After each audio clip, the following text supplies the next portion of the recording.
सालों पहले एक घने से जंगल में कुछ जानवर रहा करते थे।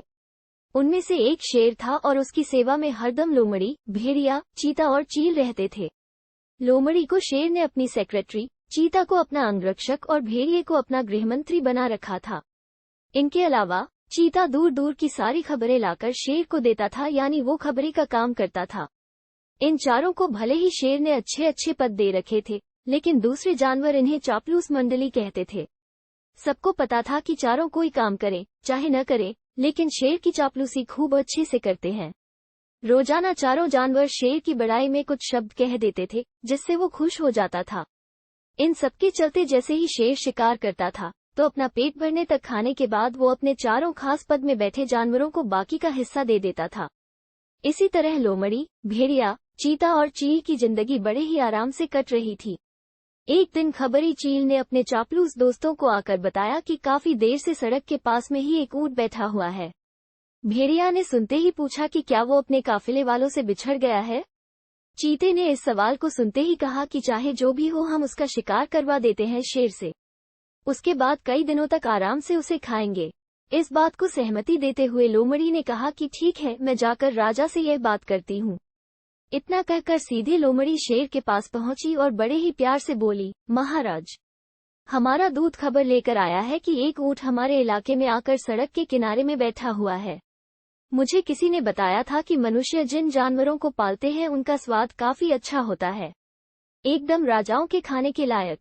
अगर आप कहें तो मैं यह ऐलान करवा दूं कि वो ऊंट आपका शिकार है। लोमड़ी की अच्छी बातों में आकर शेर ने कहा, ठीक है। इतना कहते ही वो उस जगह पर पहुंच गया जहां ऊंट बैठा हुआ था। शेर ने देखा कि वो ऊंट काफी कमजोर है और उसकी आंखें भी काफी पीली हो चुकी हैं। उसकी ऐसी हालत शेर से देखी नहीं गई। उसने ऊंट ने पूछा कि दोस्त, तुम्हारी ऐसी हालत कैसे हो गई? कराहते हुए ऊंट ने जवाब दिया, जंगल के राजा, क्या आपको नहीं पता कि सारे इंसान कितने दयाहीन होते हैं? सारी उम्र मुझसे एक व्यापारी ने माल धुलाया। अब मैं बीमार हो गया तो उसने मुझे अकेले मरने के लिए छोड़ दिया। उसने सोचा कि मैं उसके किसी काम का नहीं रहा, इसी वजह से अब वो मुझे अपने साथ नहीं रख रहा है और न ही मेरा इलाज करवा रहा है। अब आप ही मेरा शिकार कर दीजिए ताकि मुझे इस दर्द से मुक्ति मिल जाए। इन सब बातों को सुनकर शेर काफी दुखी हुआ। उसने ऊंट से कहा कि अब तुम इसी जंगल में रहोगे हमारे साथ। यहाँ तुम्हें कोई भी नहीं मारेगा। मैं ऐलान कर देता हूँ कि तुम्हारा शिकार कोई जानवर नहीं करेगा। शेर की इस दयालुता को देखकर चारों चापलूस जानवर दंग रह गए। धीमी आवाज में भेड़िए ने कहा कि कोई नहीं, बाद में इसे किसी तरह से मरवा देंगे। अभी जंगल के राजा का आदेश मान लेते हैं। ऊंट अब उसी जंगल में आराम से रह रहा था। अच्छे से हरी घास खाते खाते ऊंट एक दिन बिल्कुल स्वस्थ हो गया। वो हमेशा शेर के प्रति आदर भाव रखता था और शेर के दिल में भी उसके लिए दया और प्रेम की भावना थी। अब शेर की शाही सवारी भी स्वस्थ ऊंट निकालता था। वो शेर के चारों खास पदाधिकारी जानवरों को अपनी पीठ पर बैठाकर चलता। एक दिन चापलूस जानवरों ने जंगल के राजा शेर को हाथी का शिकार करने के लिए कहा। राजा भी मान गया, लेकिन वो हाथी पागल था। उसने शेर को बुरी तरह से पटक दिया। किसी तरह से शेर पागल हाथी से बच तो गया, लेकिन उसे काफी चोट लग गई। अब बीमार शेर बिना शिकार किए किसी तरह से अपनी जिंदगी जीने लगा। उसके सेवक भी भूखे थे। उनके मन में हुआ कि आखिर ऐसा क्या करे कि कुछ खाने को मिल जाए।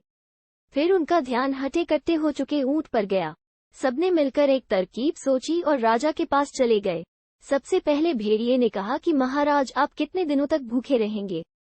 मेरा शिकार करके मुझे खा लीजिए, आपकी भूख मर जाएगी।